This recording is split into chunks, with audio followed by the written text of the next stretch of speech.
Hey fam, welcome or welcome back. Tisha here, back for another chapter reading of The Witness War Read. We are in chapter 29, Balm of Gilead. Go ahead and do me a favor and hit the like button for me.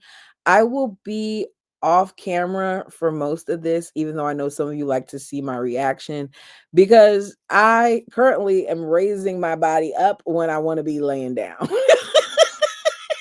So I'm going to lay down for most of this reading, but do me a favor and hit the like button. The next day, CPS hearings began in the 51st District Court with Judge Barbara Walther ruling in an overflowing courthouse. But I wasn't there. Instead, I was making my way through a sea of people, including my sister wives and their babies, at the Coliseum where they were now staying. Behind my sunglasses and baseball cap, I went unrecognized by those I had loved for so long. Still, the hollow looks in their eyes haunted me. Rebecca Baxter, my CPS contact that day, had worked with one young woman who she felt would be amenable to speaking honestly with me. She escorted the girl into the interview room where I sat without my disguise and introduced me as her friend. I looked directly at the young girl. Heather, I said gently, do you remember me? She shook her head. I'm Mother Becky, and I was married to Uncle Rulon. Her eyes grew large as recognition dawned on her. Suddenly, she reached out and hugged me hard. We both began to cry. Look at you, you're all grown up, I explained, and you're so beautiful. She beamed for a moment before her face, her sweet face, turned somber. It broke my heart when you left. Oh, sweetheart, don't you think it broke mine to leave? I told her why it was the most important, painful decision I had ever made and the best. I also explained to her that the state had been forced to investigate allegations of abuse, but they had no intention of searching every home or removing anyone except Sarah and her immediate family, declaring that Meryl could have avoided all of this. Heather, I asked tentatively, what can you tell me about Sherry and Allie? Oh, let's see. They're both here. My heart skipped a beat. And I think they're both married. She thought for a moment. Oh, yes, they are. Both Sherry and Allie. And Sherry has a baby. My little Sherry, a mother. And my little Allie married. I wonder at this point how old they are. Mm, I just lost my spot. Oh, where is it at? I get so distracted. I hear sirens in the background. Give me a second, y'all. I gotta find my spot. Found it. She would have been just 15 that year. Oh, wow. It took all my power to hold it together. I almost missed what Heather said next. Wait, you said Uncle Merrill Jessups is married to Allie? I cried. Yes. Wow, I said, dumbfounded. Is she happy? Heather smiled, but it was hollow. I, I think so. According to Heather, Allie had wed our uncle by marriage when he was in his 70s. No wonder he called on Valentine's Day to have the missing persons report cleaned up. He didn't want their union to have legal ramifications. I hope beyond hope that Meryl would have respected my sister in a sexual way. Yet I knew that he had given his own 12-year-old daughter, Marianne, to Warren, who had gone on to molest her in the temple in front of others. Oh my goodness. She was one of the girls. Just before it was time to leave, Heather leaned over and whispered to me, They snuck Allie out yesterday. My heart stopped for a moment. What? How? And how many others had been taken? I quickly realized how much Heather had compromised by telling me, and I would not throw her under the FLDS bus, but my mind was racing. I hugged Heather tightly to say goodbye. When she and Rebecca left the room, I lost all composure, crying for her and for Sherry and for Allie. Several minutes later, Rebecca returned. I went to find Sherry for you, but she's gone to the park, she said. Is there anyone else you would like to talk to? I was scared, but I knew it would be my last chance. So I asked to talk to Savannah. Quickly, I pulled myself together and put my sunglasses back on. Rebecca led Duran and me to another part of the Coliseum. We passed Leroy Jeff's daughter, who was standing with a couple of Warren's daughters. I looked at them, the young girls I remember teaching in musicals and PE and loved so dearly. Evidently, word had spread quickly as they regarded me with silent but cold malice. The moment Savannah stepped into the interview room, holding her little girl, Generous, who was Kyle's age, I wanted to tell her how much I loved her, but her eyes were wide and wary, like she was walking into a den of snakes. Savannah was shaking, and I didn't say a word. I closed the door and removed my sunglasses and hat. My older sister stared at me hard. Why are you here? She spat. Haven't you done enough? How could you be part of all this? They came to our doors and forced us out by gunpoint. They put guns to our sons' heads. It was just like in 44 and 53. How could you?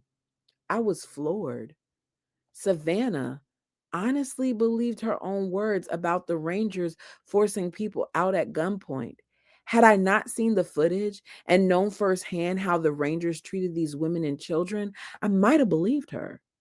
I realized that this story had become so ingrained in her, it had become her truth. Not just Savannah, but her peers sincerely believed that all of their rights had been taken, that the government had been pillaging their homes and and touching their children inappropriately. Isn't that the government had been touching their children inappropriately? Not the men that they're married to, not their so-called priesthood holders, but the government who was actually treating them with more kindness than their own men ever had. But okay.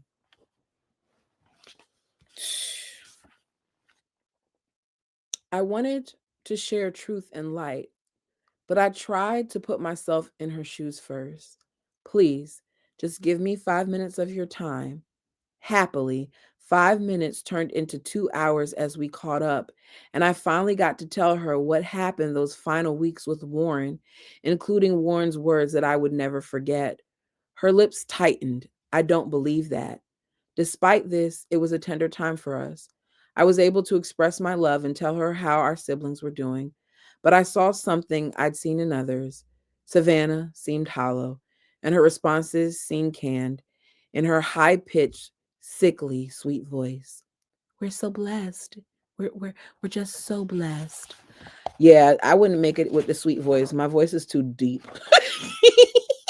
They'd be like, work on that, girl. You're too you're too deep with that. You got to go lower, lower. No, not lower, higher, higher and sweeter. But I rejoiced a few times I saw the real Savannah underneath. She laughed when I told her I was still mad at Seth for leaving her in the garden to have her baby while he bounded off to play in St. George with some of Rulin's wives. I was so mad at him then, but when I went through my first labor with Kyle, I could have killed him for both of us. Her eyes filled with mirth as she asked about Kyle and Natalia. I delightedly showed her pictures on my phone and described their vibrant personalities. Seeing the compassion and concern that Savannah had for Natalia's health was healing for me. We hugged before she left, and I waited a bit before I left the room incognito once again. On my way back, I encountered Rebecca, who told me they had brought a group of women and children back from the park, but they couldn't find Sherry. From the beginning, we had been unable to find my mother. Now both Sherry and Allie were nowhere to be found.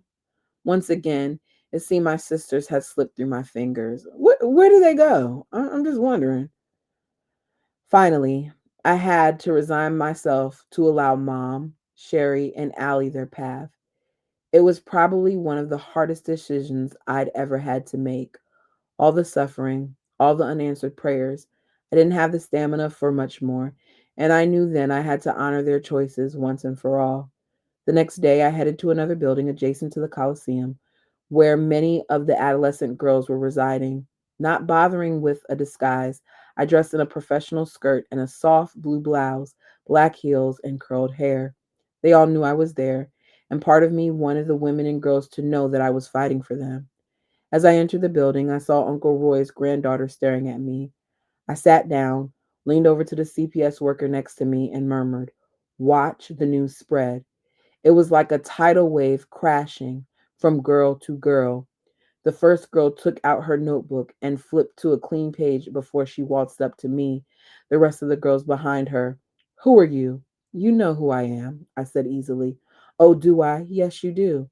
I stopped for a moment. "Look at you, young girls. You have all grown up to be such beautiful young women. I was Mother Becky, married to Uncle Rulon. Do you remember me?" She ignored my question. "Why are you here?" "I'm here to help." "You're not helping. You know what might really help," I said, "is if you would stop switching around your names and wristbands." The girls looked like they'd been caught with their hands in their cookie jar, but all I felt was love and compassion, especially for the girls on the bottom of the totem pole. I wish they could know they were valuable and exquisite just for being who they were. That afternoon, the sheriff took me to a place close to his heart, Our Lady of Grace, Carm, ooh, Carm, Carmelite. I don't want to butcher that word. I'm gonna say Carmelite Monastery, just outside of Christoval, Christoval, or is it Cristoval? As we drove up through the desert to the beautiful Spanish mission style stone buildings, I did my best to reserve judgment, but my childhood indoctrination that Catholicism was the great and abominable church still lingered. When I entered and saw the pictures of Pope Benedict on the wall, I was reminded of how Warren's photo was in every room of his followers' homes on the YFZ. I was sickened by what had happened in the FLDS temple. Surely this was the same. Behind Benedict's name is a XVI. I don't want to say the wrong number, so I'm just letting y'all know. Um, Surely this was the same. Then I met Sister Mary Grace. The moment she walked out to greet us, something within my soul shifted. "Oh, my dear," she said, her voice breaking in compassion. "We have been praying for you. We have been praying for the highest outcome for everyone involved on the ranch." I stared into her gentle eyes in disbelief. She and her sisters had not only prayed for the law enforcement, they were praying for my people, not against them.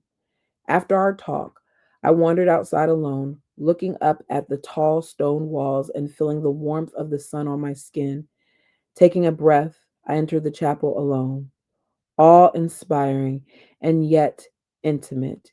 It was intensely still, too still. I hadn't experienced any quiet since I had come to Texas.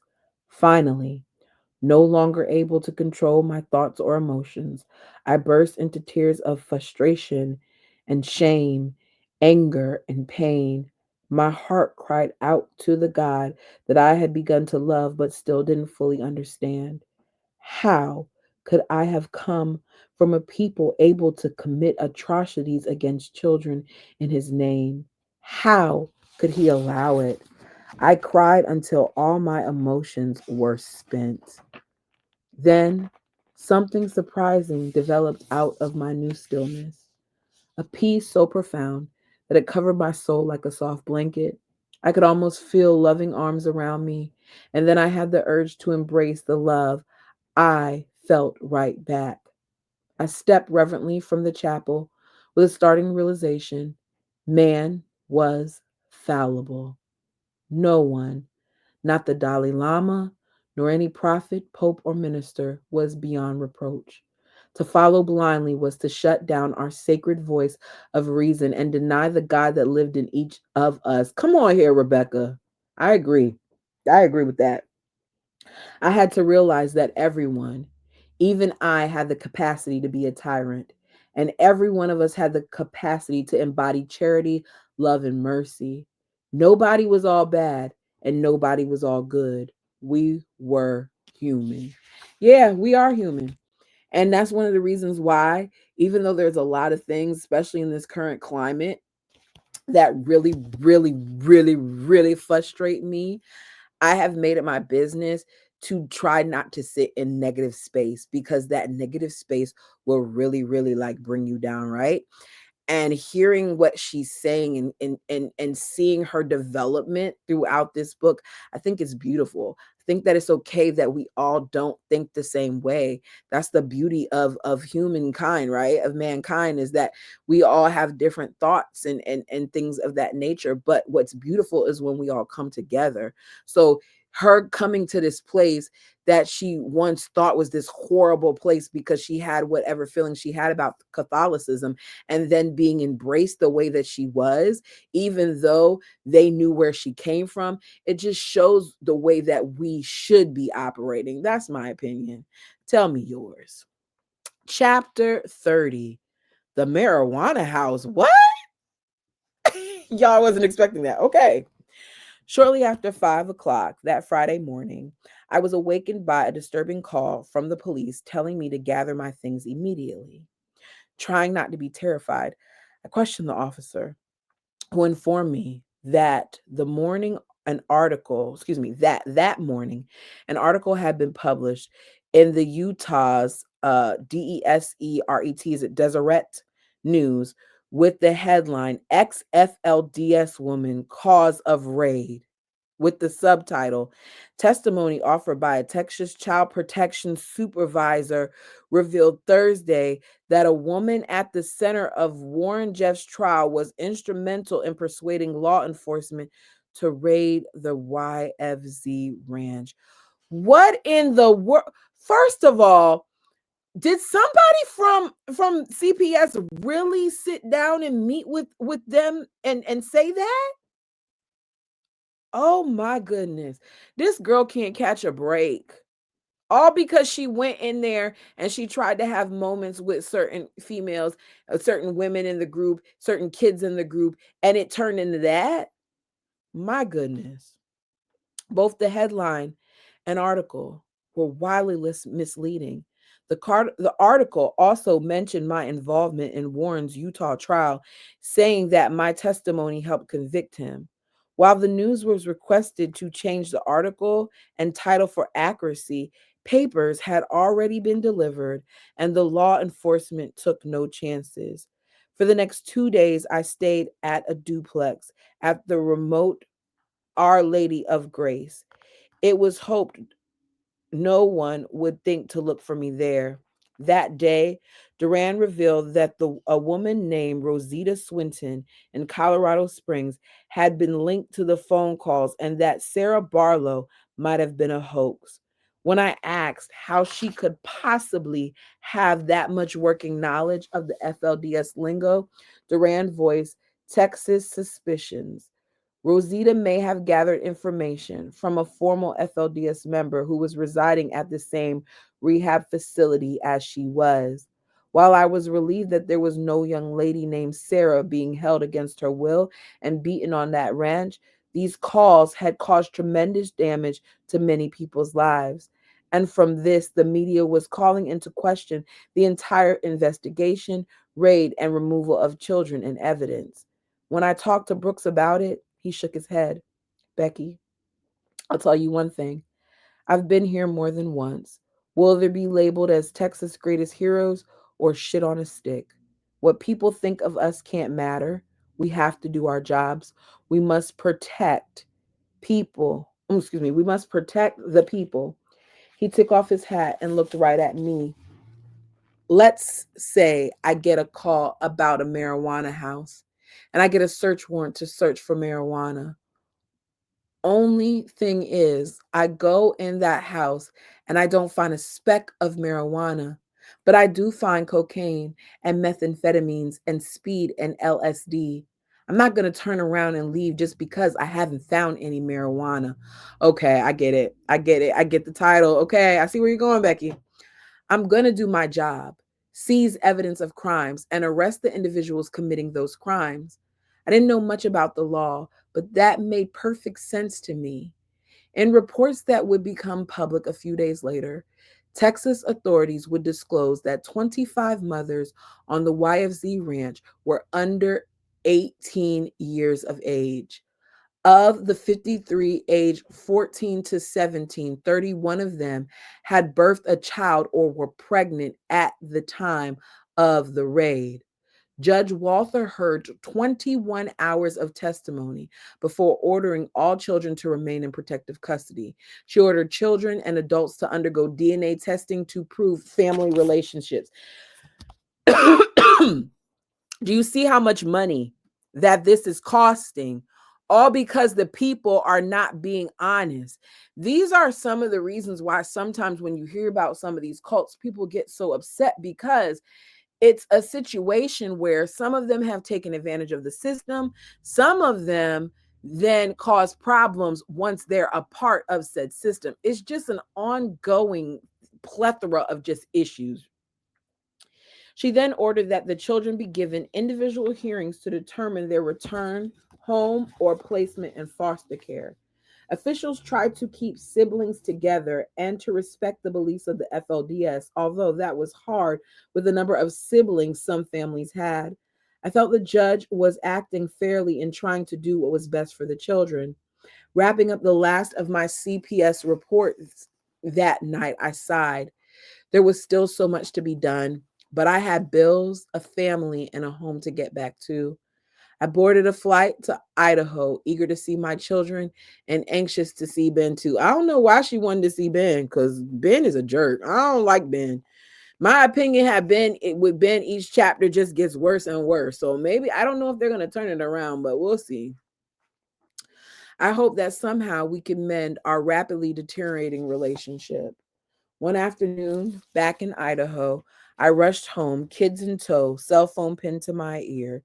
I had more than 15 calls from Texas that day, beginning at 6 a.m., and I was still on one last call as I walked into the house.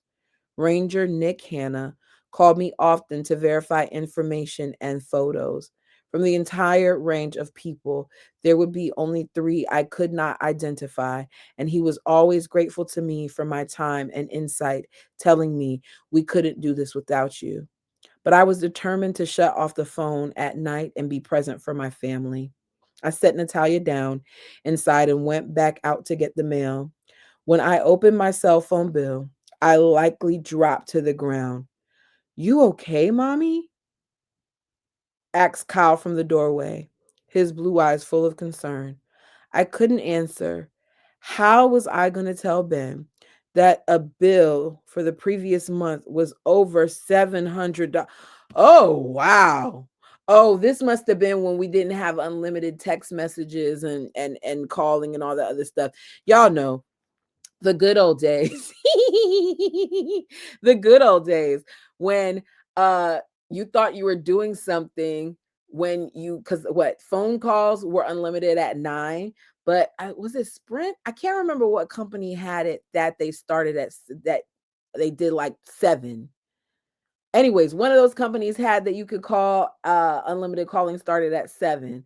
Then I remember because I was with Verizon for the longest, and then my mom told me I was gonna have to get on my own bill, and I did, but then they had Sprint had Nextel had the chirp phones, so I got with Nextel because you didn't have to worry about using as many of your daytime minutes because you could chirp your friends or whatever. Yeah, so when I hear this, I'm thinking about that, the nostalgia of it all. These kids will never know. Okay, let's continue.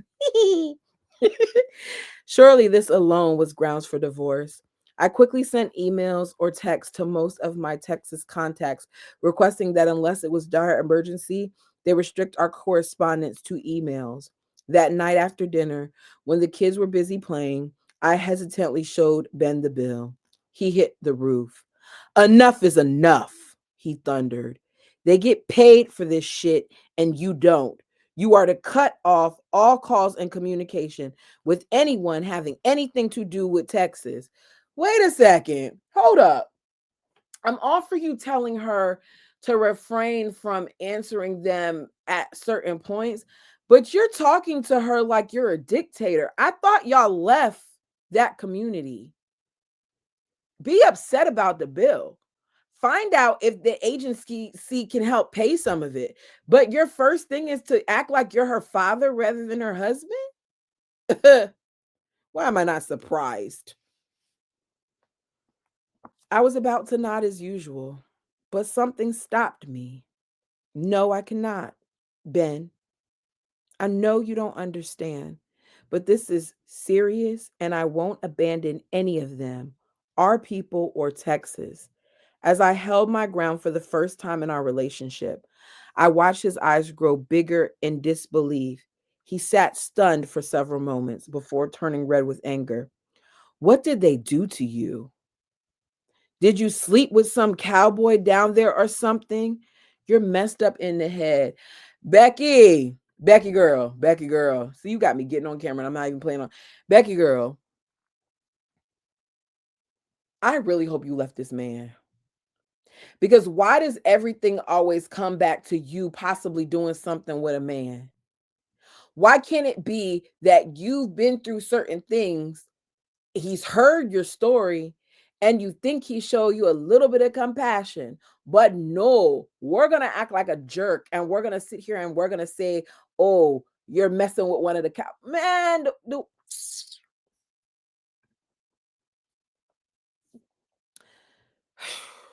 calm down.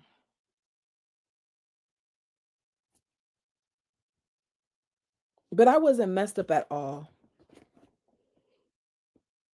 I'd been living in a canon all my life until I experienced freedom and equality that was as open and beautiful as the Texas sky. Every night I watched the news as the fighting in the courts continued to intensify, and 111 children were relocated to foster homes. The FLDS were still unwilling to cooperate with government on any level. It hurt me to see mothers crying on screen, yet hundreds of parents openly showed contempt of court by not appearing upon the judge's orders to be swabbed for painless oral DNA tests. They were hurting themselves the worst.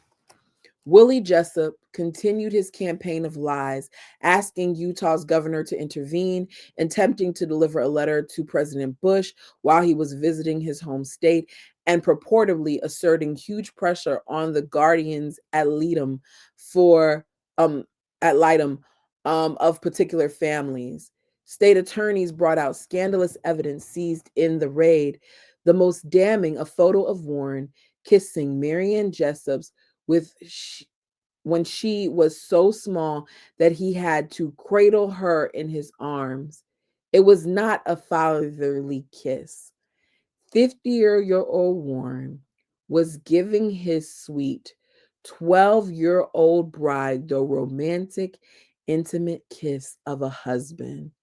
A version of the photo with Marianne's face blurred was flashed on news screens throughout the world and caused a huge public uproar. Why did it have to take that in order for people to get mad? Why did it have to take that in order for people to realize that they weren't going in this home, this place just to purposely uproot families, that they were trying to save people? Despite this, the district court ordered the return of all the children, wow, to their parents on June 2nd, having determined that CPS had not met the burden of proof required for their removal. A 12-year-old is married, but that's not the burden of proof. Okay. 2 days later, every child was back on the ranch except two kept in foster care due to strong evidence of abuse in their home. As soon as the families regained custody, half of them absconded from the YFZ and relocated to other FLDS sites, most of them outside of Texas. Many others trickled out as time went on, Just as it had feared, CPS would no longer be able to protect these children. The statistics were staggering to me. 146 families were investigated by CPS out of 439 children, two of whom were born in protective custody. 275 were declared victims of sexual abuse as defined by the Texas Penal Code, and 262 have been subjected to neglect. Y'all hear those numbers? 275 were declared victims of sexual abuse. But y'all let them go home?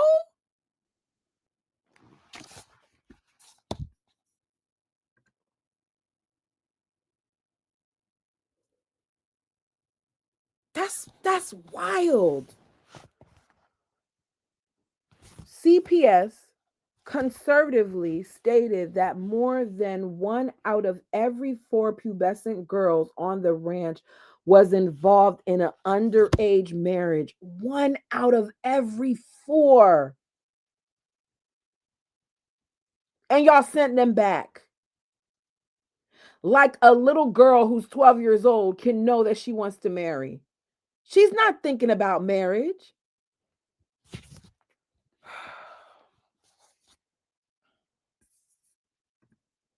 Mm, mm, mm. Though I noticed the number was actually very close to half. So they're saying one out of four, but she's saying it was really more like half of the population.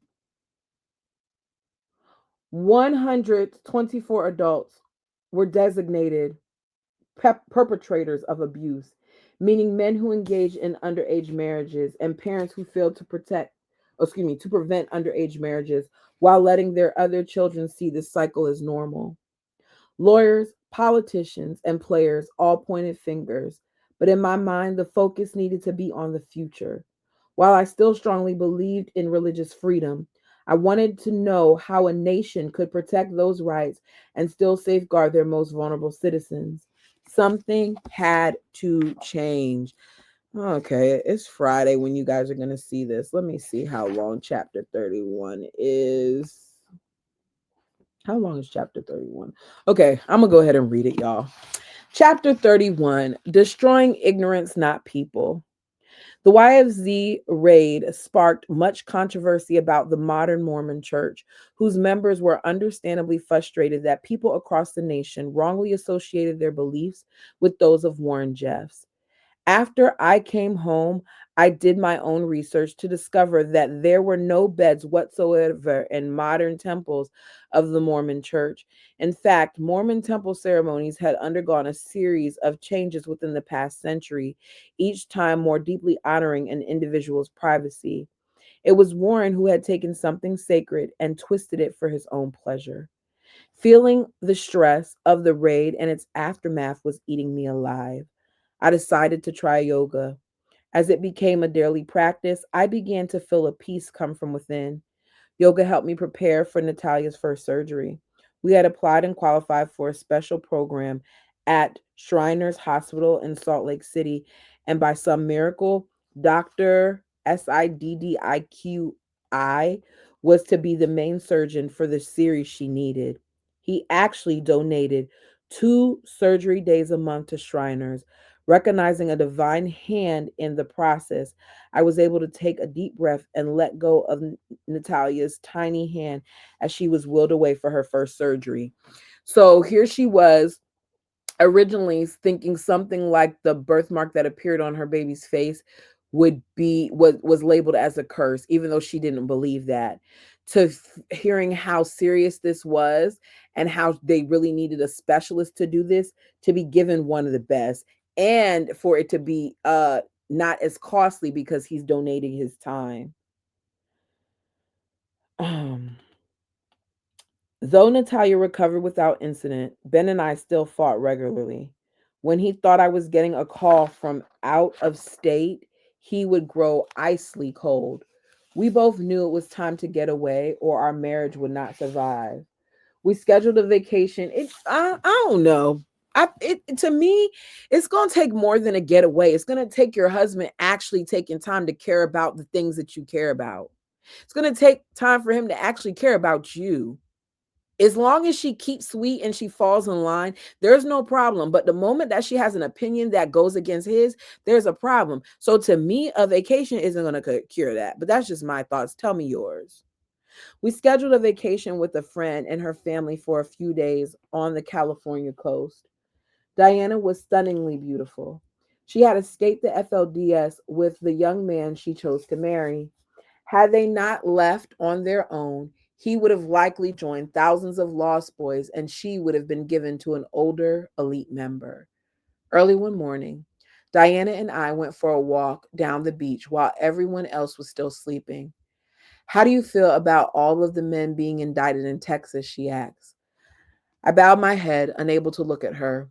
A month before, with no support from Ben, I'd flown to Texas to testify in front of a grand jury, which would determine whether any criminal indictments would be issued against FLDS members. For my safety, law enforcement didn't want anyone besides Ben knowing I was there. It was very upsetting to me, I said, my voice cracking. Men that I loved for so many years, some of them all my life, men that I respected and looked up to. And now, she asked cautiously, unsure about what I could legally share. I told her only what had been made public. After all the evidence I've seen and more on the way, I'm so disgusted, so sad, and angry. Every day, more evidence comes to light. It is very sobering for all of our people. Since the grand jury and I had been since the grand jury, I had been in a depression and I hadn't sought out the names of the men being indicted. But Ranger Nick Hanna had called me after the grand jury to let me know they were indicting 12 men. He'd been reading hundreds of confession letters that Warren had collected to manipulate his people. Becky, he had told me somberly, there's some very sick criminal behavior going on among these people. It may not be in every family, but it's rampant. We've gathered some pretty damaging evidence that the government of Canada, Utah, and Arizona would be mighty interested in. Let Late that fall, I began to feel that something was drastically wrong with my body. The base of my spine was tight and I was experiencing enormously painful spasms. The ache became incessant, getting in the way of normal function with my kids and work. One day, I felt a large growth at the base of my spine, and my doctor was unable to offer an explanation, which only added to the stress of the situation. In December, I was subpoenaed to meet with Matthew J. Smith, Moab County Special Attorney, regarding the Arizona case against Warren. Hope I pronounced that right. Mojave. Despite the fact that I was in so much pain, I could hardly move. I was deposed in Salt Lake City to answer questions from Warren's attorneys. He was expected to stand trial in Arizona early that following year. Smith warned me about defense attorney Mike Picareta, Piccarreta, and I dreaded facing him. I had asked some of my friends at the Holistic Health Center to say a prayer for me. I was deeply touched by the prayer emailed to me. May they be strong and peaceful. May they destroy ignorance and not people. May they create not conflict but light, love, and understanding. May the judges and all involved have the clarity to hear the truth clearly. May the anger and the pain in the room be removed. May you see each other as you are. I hoped I could remember these words instead of the painful feelings I'd had during the early part of Warren's trial. My hands balled into fists as his lawyers questioned my integrity and my morals and continually insinuated I'd slept with Ben before I left the FLDS. I wrote love on my hand as a visual reminder to keep me grounded no matter what. Although Warren wouldn't be there, I still dressed in red. I may have been forced into the deposition, but I was a woman of free will. Despite Smith's advice, I was unprepared for I don't know how to pronounce his name, y'all. Piccarreta, and the other defense attorney, Richard Wright, to act like spoiled children throwing tantrums and not abiding by any modicum of polite behavior. It was appalling. I had to take an oath to tell the whole truth and nothing but the truth, so help me God. But the lawyers were bound by no such vow. With no judge or jury in the room, opposing counsel could apparently say almost anything they wanted to a witness. As soon as Picaretta, I'm gonna call him whatever since he's being so awful, asked a few preliminary personal questions, he jumped right into forbidden territory. Now, have you had any contact with law enforcement in Texas in regards to the FLDS or the YCF ranch? I'm not at liberty to discuss any participation that I have had in any investigation going on in Texas. Why is that? He probed. I'm not at liberty to say anything about that. The Assistant Attorney General of Arizona backed me up, but Picaretta, pick me, wouldn't stop trying to get me to talk about Sheriff Duran Brooks, CPS, money from Texas, and more. I stood my ground. Can you answer this? Do you know Rosita Swinton? I was mad. The woman who posed as Sarah Barlow had nothing to do with Arizona, only Texas. I do not. All right. Did you not have any communications with Rosita Swinton either before the search or after the search? None whatsoever. When Pick Me finally began, that's not his name, but I'm gonna call him that. When Pick Me finally began to focus on Warren's criminal trial in Arizona, I was open and very, very honest with him. I shared FLDS teachings about marriages, Rulin's health, Warren's power plays, Elisa's marital problem and abuse, as well as Warren's edicts for her to go home and obey her husband.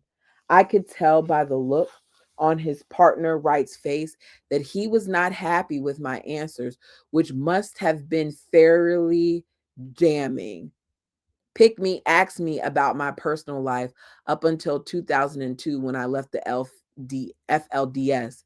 You didn't want to marry Warren? Hell no, I answered before I could stop myself. We covered some details about Elisa's life after my departure, and Pick Me asked if I read Elisa's book. No. Have you read any of the books from that people? Okay, so pause. Have you read any of the books from that people have written that have left other religions and have been critical of religion they left? I'm grateful for the lessons I've learned. Warren has been one of the greatest teachers of my life, I said. Wright's eyes widened and he grabbed a notebook and a pencil. The room went silent. I've learned some incredible lessons from that man, more so what not to be and how not to treat people. I couldn't help but feel a sense of satisfaction when Wright hurled his pencil so hard onto the table that it bounced and clattered onto the floor. And that is where we're going to end the reading. So here's the thing, right? She is now in this space where she has gone through so much with these people. And because she has gone through so much, she, in time, even though she's going through all the things that she's going through, is gaining even more of her voice. The fact that Wright got so upset because he thought that she was going to say something that he could bring back to Warren that Warren would take in delight in. And instead, it was, I learned what not to be. Chef's kiss. Chef's kiss. Great job. You guys, let me know what you thought of this reading. Like the video as it helps the channel. Thank you guys so much for your time. Until next time, peace.